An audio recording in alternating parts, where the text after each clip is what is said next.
Rombo de 230 bilhões nas contas públicas e por que os investidores se preocupam com isso?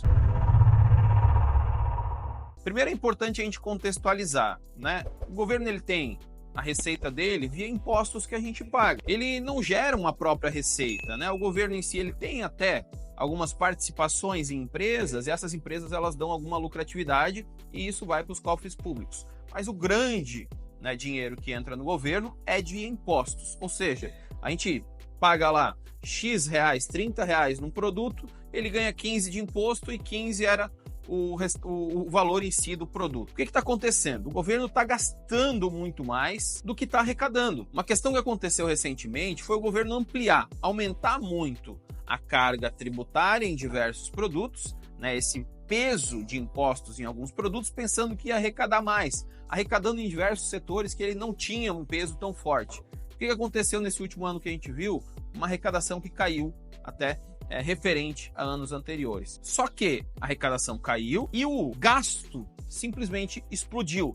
Então a gente teve um rombo, ou seja, um gasto além das receitas de 230 bilhões de reais. Isso pode parecer pouco quando a gente fala de um país lá que tem receita de trilhões. Basicamente, a gente pode comparar com um médico que ganha 100 mil reais por mês, que recebe muito dinheiro, só que está gastando 140 mil reais por mês. Um médico que ganha lá seus 200 mil reais por mês, um médico muito bem sucedido, só que o padrão de vida dele, os gastos dele, são acima de 200 mil reais por mês. No curto prazo, a gente tem linha de crédito, a gente tem acesso, né, ao banco, a gente tem diversos níveis, né, que a gente pode construir patrimônio e ter acesso. Mas, no médio e longo prazo, essas linhas de crédito vão ser fechadas para esse médico.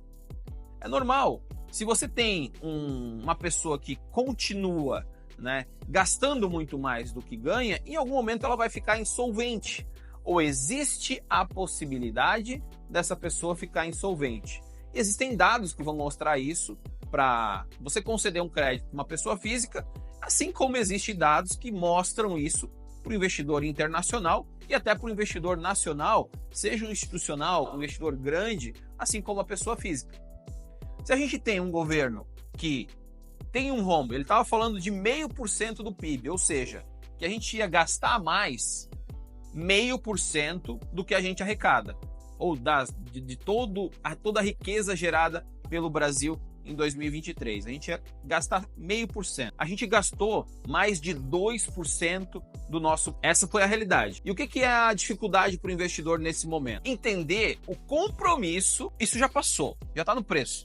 230 bilhões de rombo. Mas o que está difícil para o investidor é entender o pós. Foi prometido 0,5%, primeiro que ia ser déficit fiscal zero, ou seja, gastar o que arrecada. Depois foi falado em 0,5%. O mercado estava projetando 1 e pouco e veio 2 e pouco. O pior cenário para o investidor, seja ele nacional ou o investidor estrangeiro, que está olhando o Brasil e comparando o Brasil com o México, que está explodindo, e outras economias, é não conseguir precificar os próximos anos. E se a gente não tem, né, um governo, né, que consiga passar essa segurança para o investidor, que ele vai conseguir controlar as despesas versus ganhos, né, de receita que ele tem, fica muito difícil para o investidor trazer dinheiro de longo prazo. É o que a gente fala, o dinheiro vem de conta gota. Parece muito dinheiro, entra um ou outro bilhão, mas é dinheiro de conta gota. A torneira aberta, ela não acontece. Então, enquanto a gente não tiver nesse governo, tá? E isso pode ser visto como uma crítica ou só como uma análise em si do cenário político atual. Enquanto a gente não tiver nesse governo clareza, tá, sobre as contas públicas, a gente vai estar nesse cenário, tá, onde dificilmente a gente vai ter dinheiro forte, dinheiro grosso vindo para o Brasil. Não tem como.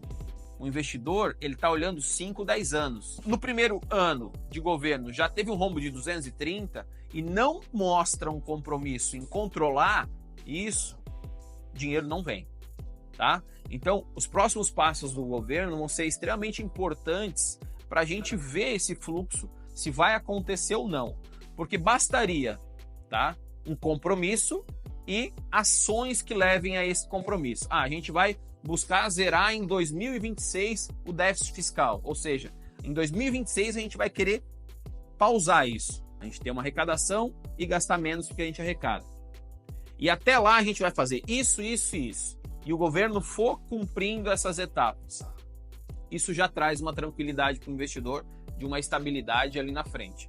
Nesse momento, tá? A clareza que a gente tem é um governo totalmente despreocupado com as questões de conta pública, um governo que joga para o povo, né? A indústria, o mundo inteiro está indo para a inovação, né? E cada vez menos nessa parte fabril industrial. O governo lança agora um pacote de 200 e poucos bilhões para melhorar, né, as nossas indústrias, que são ineficientes. A indústria nacional é ineficiente, mas é ineficiente porque a gente está indo no problema e não na causa, né? A gente tem uma carga tributária extremamente alta. O cara vai querer comprar um produto, uma máquina para a empresa, ele ia pagar 20 mil reais, ele paga 80 mil reais numa máquina dessa. A produtividade cai. Então, o pior, o vilão para essa empresa ela ser ineficiente é o próprio governo, que primeiro taxa demais as empresas que geram empregos e geram riqueza em escala, e depois que fazem essa mesma empresa ser ultrapassada quando a gente compara com outros países. A gente, para ter uma empresa no mesmo nível de ponta, a gente gasta muito mais, porque a maioria desses maquinários, tecnologias, vem importada. Então, vamos lá, o investidor ele está preocupado, está olhando as contas públicas, e a gente, como investidor, a gente tem que estar sempre analisando o risco-retorno. O Brasil é um país barato, está com ótimos valores para se investir no mercado acionário, por um exemplo, ações extremamente amassadas, mas não adianta, né? Se a gente não tiver uma descompressão desse peso, que é o risco de se investir no Brasil, o mercado não vai andar e deve continuar lateral e com quedas, tá bom? Então, se tu gostou desse vídeo, clica aqui, comenta se tu acha que eu falei alguma groselha, alguma besteira, né? Se tu acha que eu sou PT, se eu sou Bolsonaro, encaminha isso para um amigo. É um assunto relevante e um assunto que vai estar muito em alta, que a gente deve acompanhar de perto em 2024.